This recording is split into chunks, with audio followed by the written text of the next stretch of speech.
How to create real MetaTrader 4 account. Hello guys, this is Atticus from App Hacks, and in today's video, I'll teach you guys how you can create a real MetaTrader 4 account. So now, let's get started. The first thing you'll want to do is open up the MetaTrader 4 app, and after you've opened it up, all you need to do is accept the terms and conditions. And if you get this right here, open a demo account, just tap on open a demo account.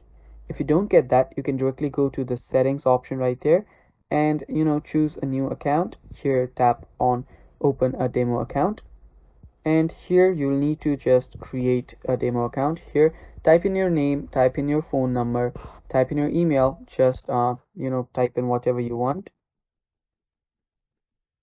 Type in your email, and after you type in your email, just type in your uh, account type, your leverage. Make sure that you choose 1:1, or you can do whatever you'd like, and your deposit. After you do that, tap on register, and then you have created the account.